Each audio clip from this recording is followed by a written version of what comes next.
Yeah, Bibiana, could you begin recording, please? So, please feel welcome to chat.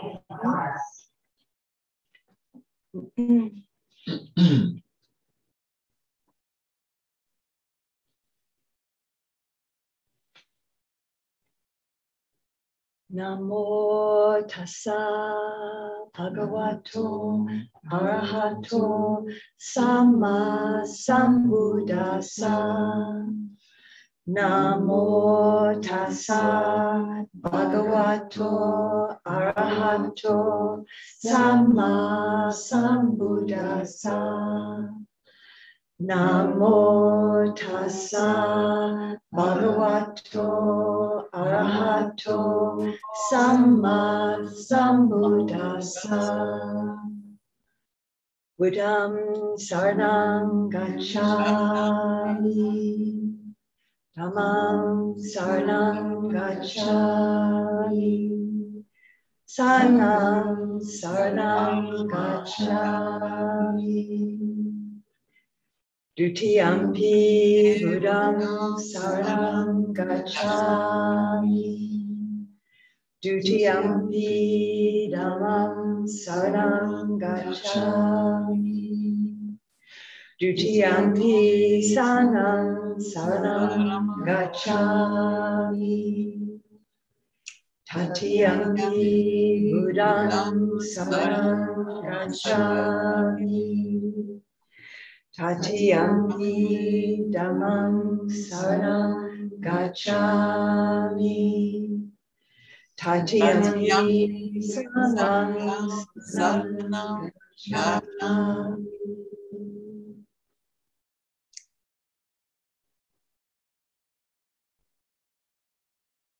So I'm going to chant the precepts, and again, please, if you, I'm going to chant the Pali, and if you wish to chant with me, then feel free. Online, please mute your mic if you are going to chant with me, and I'm going to pause after each one, so we can reflect on what that means, perhaps reading the English. And then also I invite you to reflect on what is the complementary side of, each one. So for not killing, how do I support life? For not taking what's not freely offered, how can I be generous? And what does that mean in my life? What comes to mind? What comes to heart as I reflect on each one of these?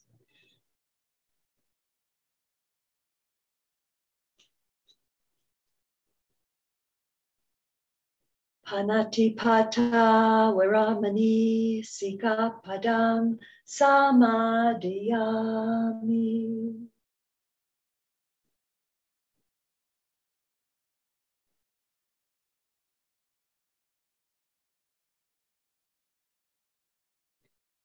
Adinadana Varamani Sikapadam Samadhiyami.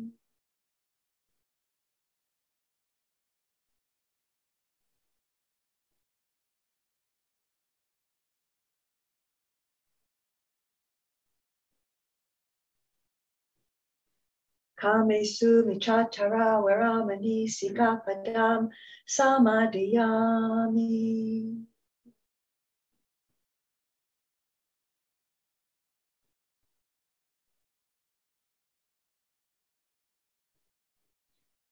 Musawada Varamani Sikapadam Samadhiyami.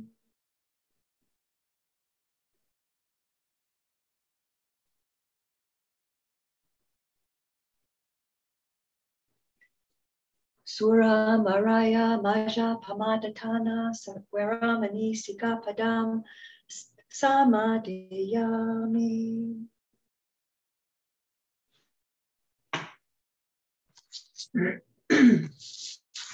Sorry.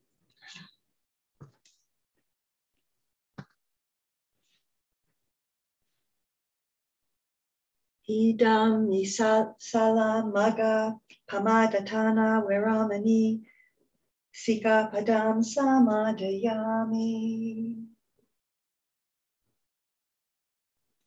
Idam nisala maga pala yanasu pachayu hotu. Sadhu, sadhu, sadhu, anumodami.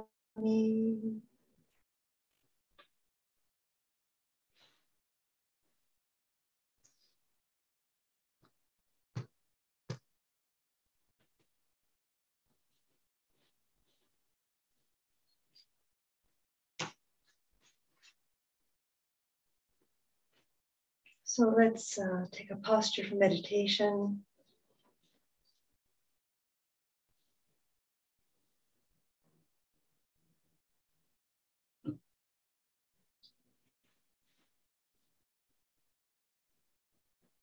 Whatever posture it is that supports you in this moment, whether that is sitting, cushion, or a chair, or lying down, or standing up.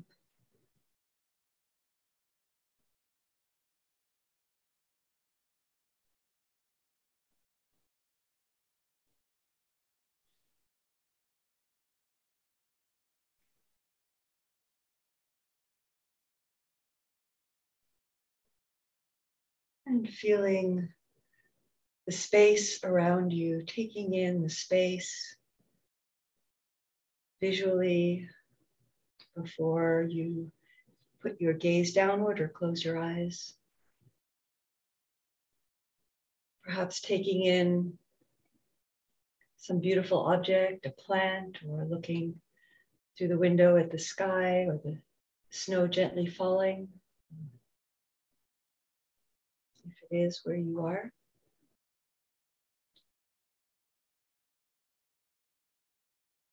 Feeling Mother Earth supporting us.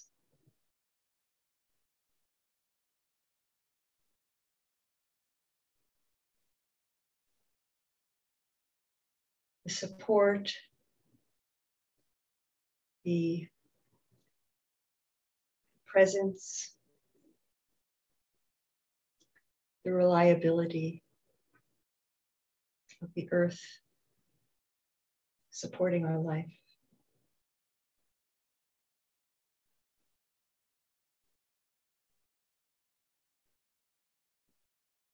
Relaxing into that, bringing gratitude for that support for our life.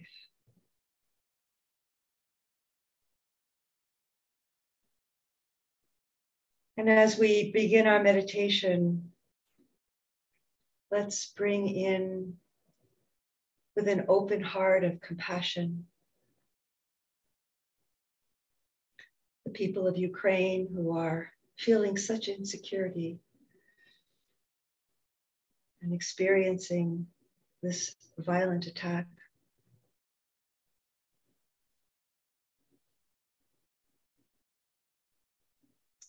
We can offer peace, whether or not our minds are settled, still in our space there is relative peace.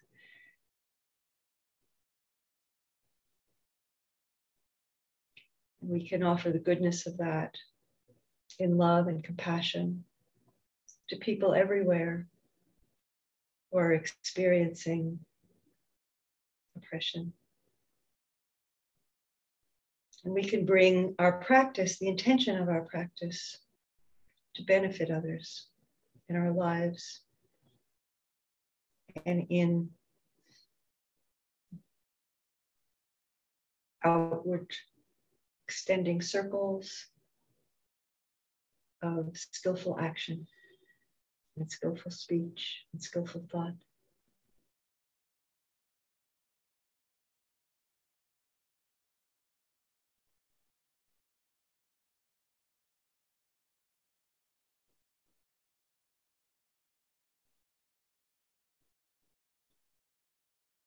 Let's gather the attention into the body.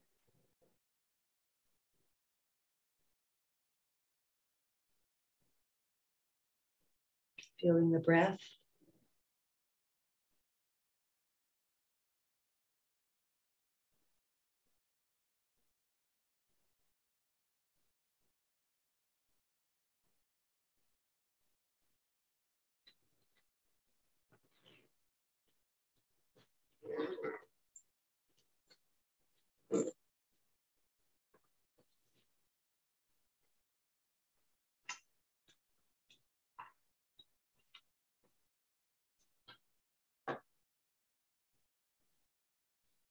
Perhaps you feel the breath in a particular place in the body. Nostrils, the chest area, the belly.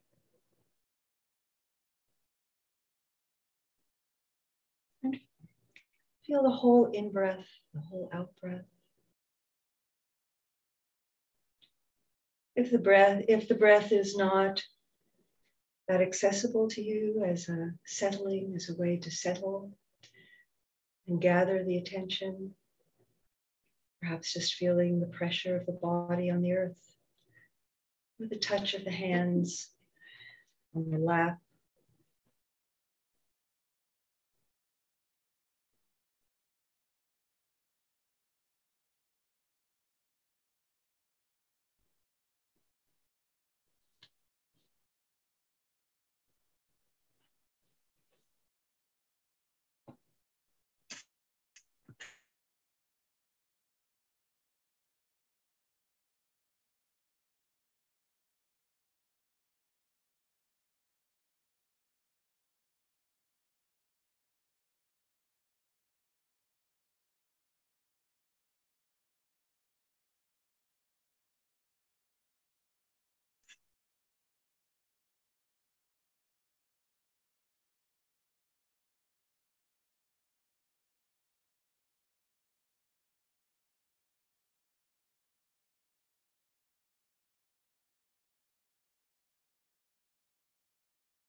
Gathering the restless mind gently and kindly.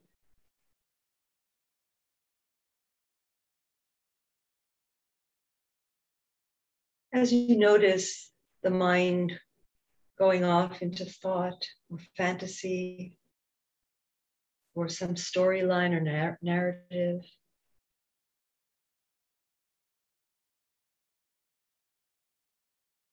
come back to the body, come home to the body.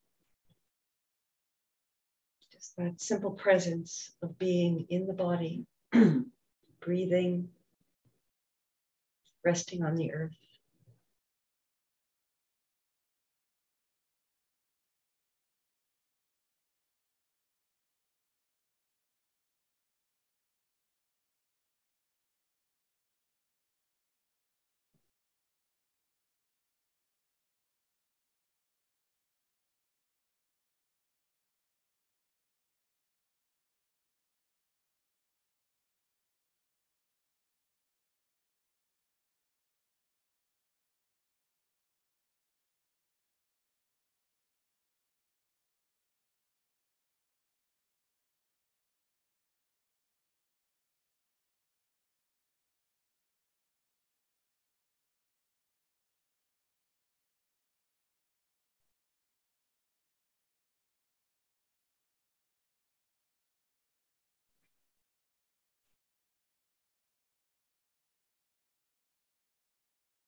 Bring the quality of warmth, compassion with each breath.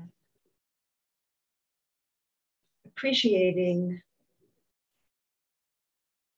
the gift that you've given to yourself to arrive at this time and to join with the Sangha, to come home to yourself.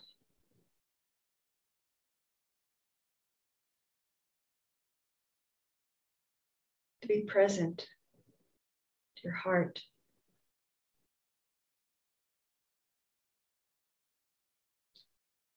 to your body.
As you gather your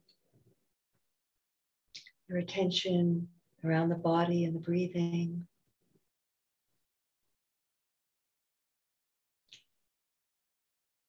you might notice that you're feeling the whole breath, beginning, middle, end of each in-breath and the space before the next out-breath, and then the space and the beginning, middle, end of the out-breath, and the space before the next in-breath. The whole cycle of breathing.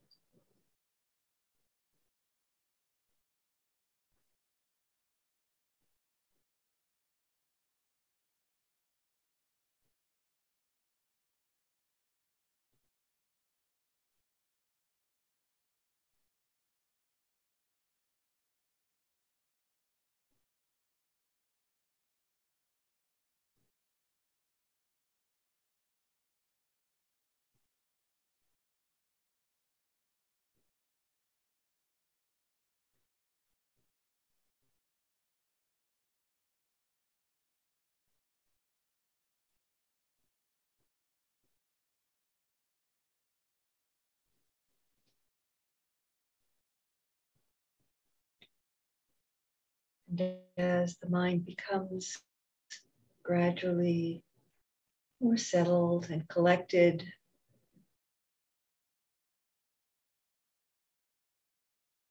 there's an invitation to open your awareness to include the whole body, to feel the whole body, not so much focusing on a specific place of breathing or a specific place of touch sensation, rather a sense of the whole body in whatever posture it's comported, not as something very solid, but as a kind of a dynamic field of awareness.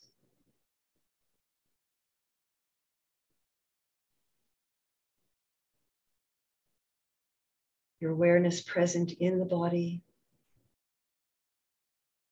on the surface of the body, aware, having a sense of space around the body.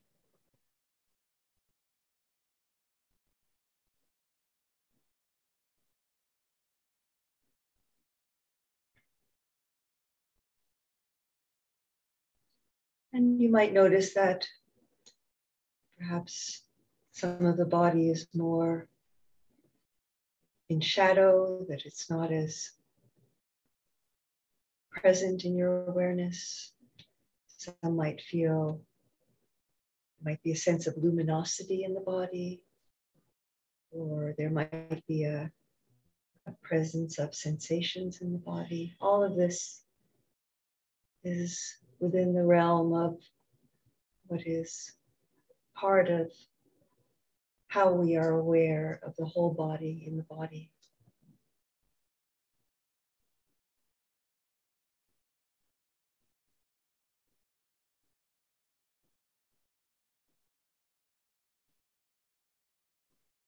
And just coming back again and again to this mindfulness in this moment, in this space, in this body.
Appreciating how the body breathes itself.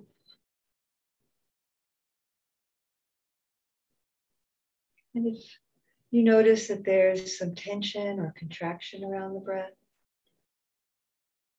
perhaps bringing some gentle mindfulness to where that contraction is happening and inviting the breath to relax.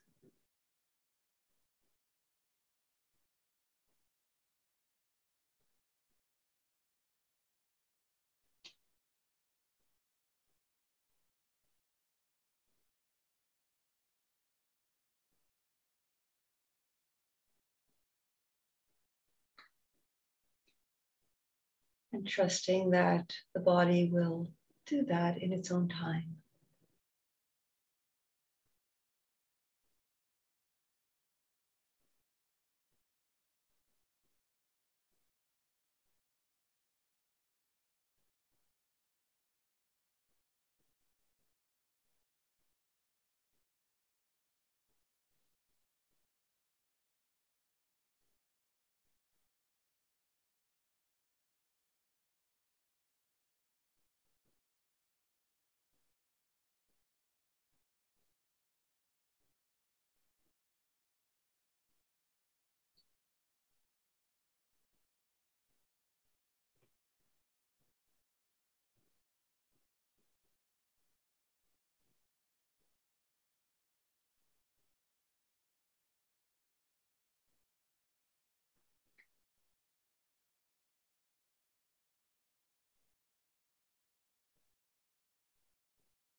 In the last portion of our sitting practice, or standing or lying down practice, and I invite you to just bring a kind of a gratitude body scan to your body. Our bodies are impermanent. They're subject to illness, aging, and death. They sometimes experience pain, and they support our lives. They support our life. So bringing attention to the feet, how they hold us on the earth, our legs, and mobility that they afford, the strength.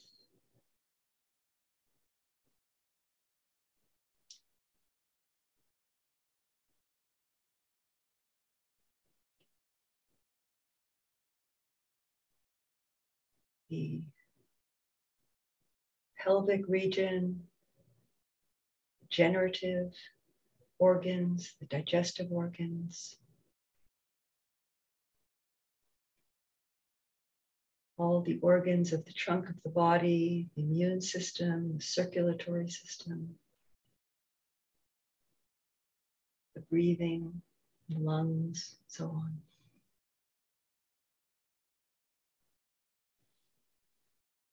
Just feeling, noticing as you bring your attention through the body, if there's a disconnect, if there's judgment, if there's discomfort, and just allowing compassion, bringing compassion to that.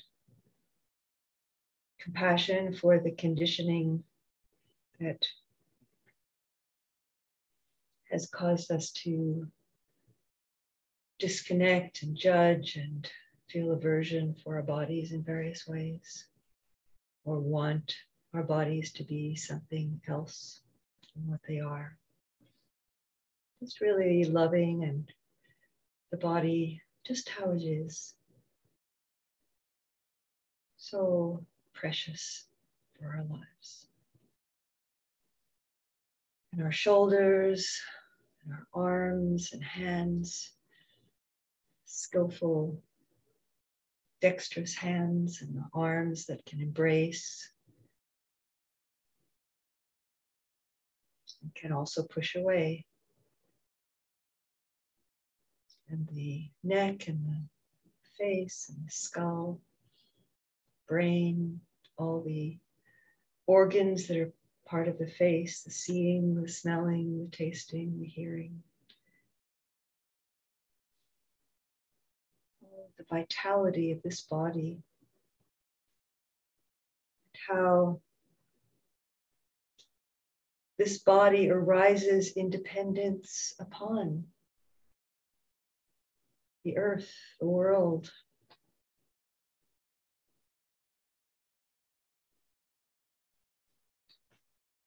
Dependence upon visual objects, seeing arises.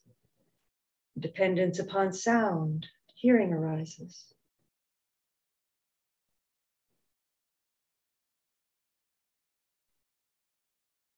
Dependence upon objects, touch arises.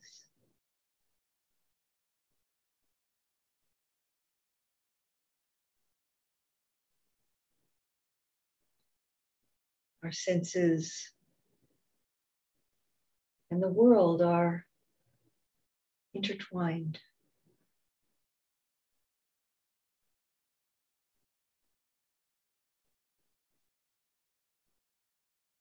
So let's bring gratitude and also with this awareness of how deeply our lives intertwine with all of life and with the earth around us. Let's dedicate the goodness, the blessings of our practice to all beings, to all human beings, near and far, young and old, where there's peace, where there's war, where there's abundance, where there's deprivation, and all living beings, and the earth herself, the earth, the waters, and the air. May our lives and our practice serve the happiness, well-being, and liberation of all beings.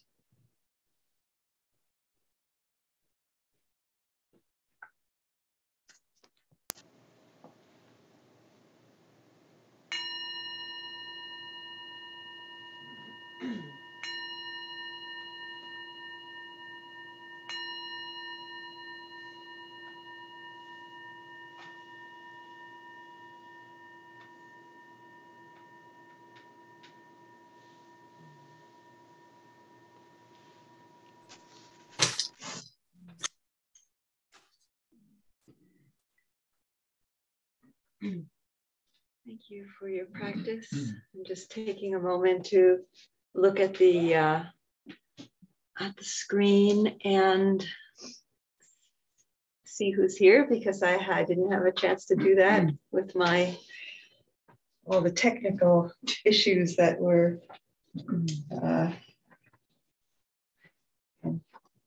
coming up. I'm going to speak for a few minutes, and we'll continue recording, just continuing on the theme of precepts and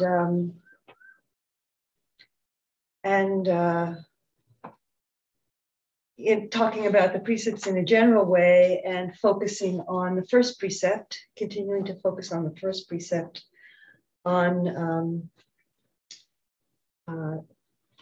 training ourselves and undertaking the training not to be destructive of life and to support life.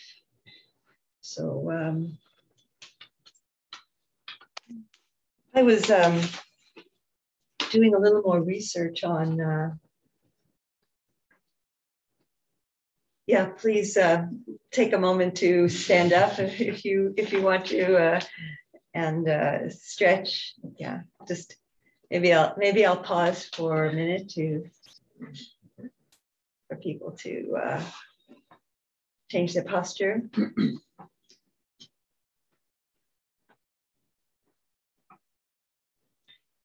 I'm not so aware of that when I'm sitting at my desk. Yeah.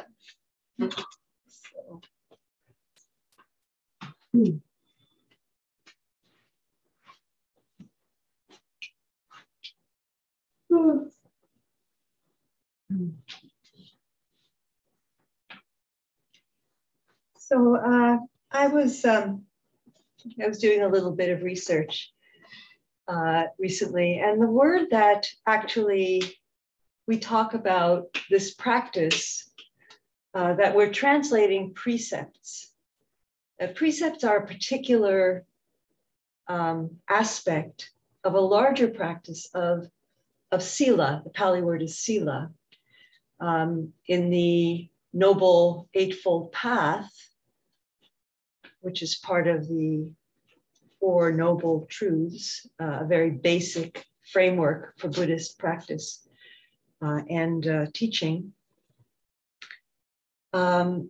Sila is one of the three primary elements. The other two are meditation and wisdom, and panya and sati, or actually samadhi is the Pali word that's used for meditation. So panya is wisdom and samadhi is the meditation.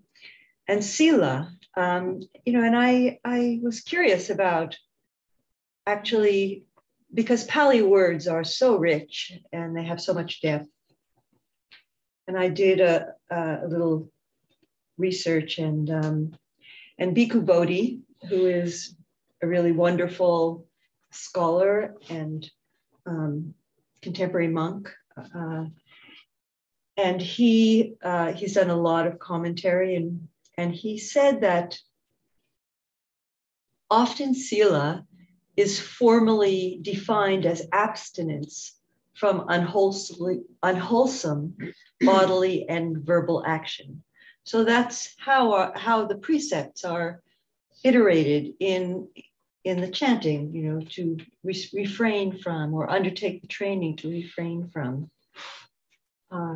And so we're training ourselves to refrain from unwholesome bodily and verbal action. And he goes on to say that this definition, with its stress on outer action, appears superficial. Other explanations, however, make up for the deficiency and reveal that there is more to sila than is evident at first glance. While training in sila brings the public benefits of inhibiting socially detrimental action, it entails the personal benefit of mental purification, preventing the defilements from dictating to us what lines of conduct we should follow. I really appreciate that phrase, preventing the defilements, greed, hatred, and delusion, from dictating to us how we should act. I mean, how many times do I feel dictated to by my greed or by my anger, you know, or by my spaced out mind, or the mind that turns away from knowing, which is really what ignorance is. It's a turning away from wisdom. And so the sila as a practice helps us to not be dictated to by the defilements which, you know, are embedded in our habits. The English word morality and its derivatives, I'm still quoting Bhikkhu Bodhi here. The English word morality and its derivatives suggest a sense of obligation and restraint, quite foreign to the Buddhist conception of sila. So I think that's really important when we think about sila. We've all had so many experiences of arbitrary rules imposed on us, of being told to just do it the way we're told and don't ask questions, and that's the way it's, you know, supposed to be done, and all of that. And for me, and I think it's pretty common, there's this sense of resistance that comes up, like, you know, why? There's even maybe rebelliousness that comes up. And so the precepts become maybe in our hearts and our minds a sense of a struggle. And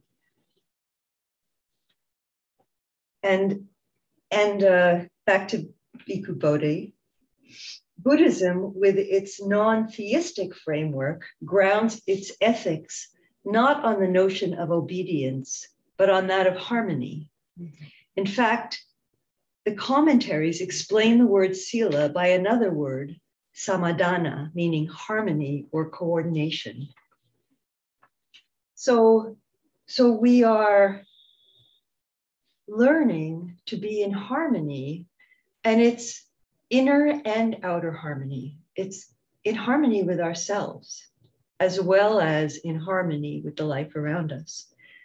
Because the heart, the chitta, heart mind, which when you know, you ask a Buddhist, you know, where is the mind, they'll touch the heart. And the chitta is this sense of presence, this sense of awareness, this sense of aliveness and subjectivity that we all experience. And the chitta wants to be open. The chitta wants to be attuned to the life around. And when we have been conditioned to disregard the life of others, to disregard our deep knowing that that person also wants to live and be free from suffering. That living being also wants to live.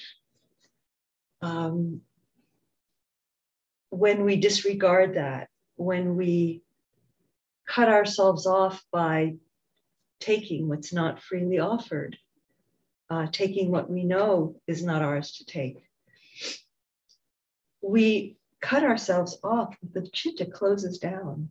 The chitta becomes divided from, we become divided within ourselves, and we become divided from the life around us. We feel like we have something to hide. We feel that we can't stand in our integrity. And so it's this practice of sila is really an ongoing exploration. It's an invitation to really ask ourselves moment by moment, how are we living in this light of interdependence?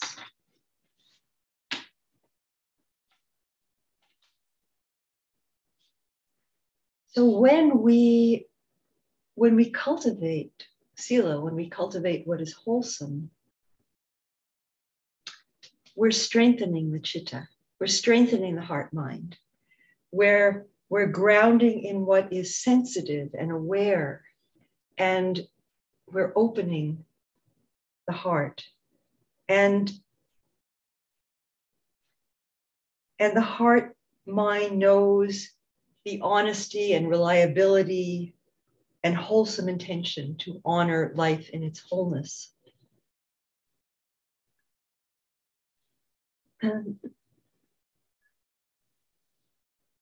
And so, this is not an on-off switch, as we know.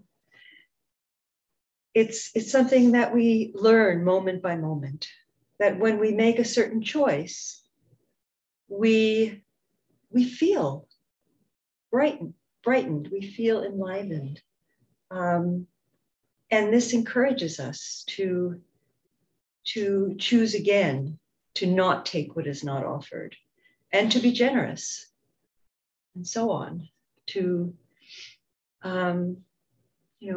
When we see a spider in the house, can we just let it be? Or, in the spring when the ants come, can we just put it outside and honor its life? And we can feel the joy of connection, of honoring the life around us. So I'm going to stop there. It's a very brief sharing of some thoughts. And so the way we will work is that when, at about 11:30, I'll turn off the recording. So we can do that now. Thank you.